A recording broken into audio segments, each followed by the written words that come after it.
When desktop and mobile websites were the king of the jungle, making changes to your website or web application was simple.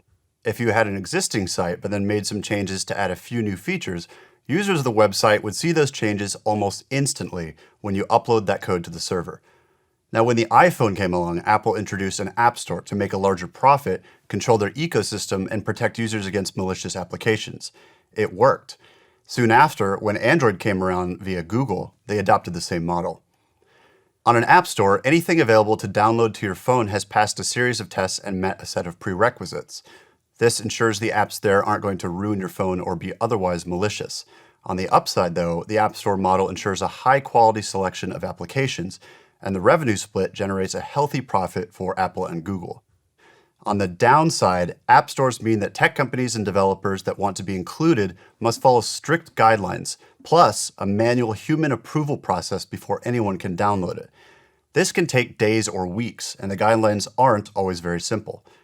Even worse, any future change to your app goes through the same process. Then you must wait until your users download the update to your app.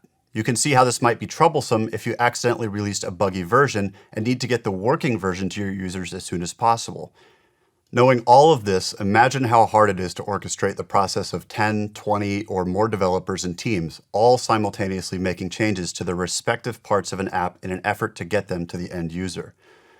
If you have 5 teams of developers and designers working on separate areas of your application at slightly different paces, it's clear that having each team release a new version of the app in the store the moment they're done could cause problems.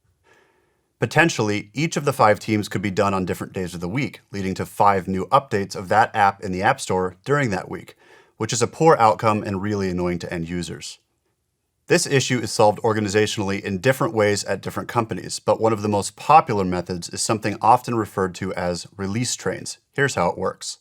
In real life, trains run on a set schedule. If you want to get on one, you've got to be there before it leaves for its destination. In the mobile development world, the concept is the same, but instead of a train, it's a scheduled release date on the calendar for a new app version that's going to the App Store. The timing is set ahead of time. For example, every 2 weeks on Wednesday, the newest version is sent to the App Store. So if you have those same 5 teams working on features, whoever has their new features written, tested, and merged into the master code base by the next train departure date will have their features available to the public on that cycle. If any teams don't have their work completed in time, they just wait for the next train, and in doing so have extra time to ensure it's working without any bugs.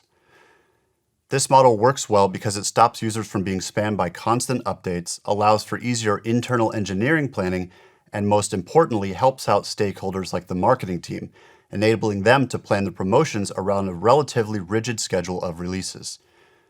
So now you're up to date on modern mobile release practices. Use this knowledge in your day-to-day work, and I'm willing to bet you'll be increasing your organization's productivity a substantial amount.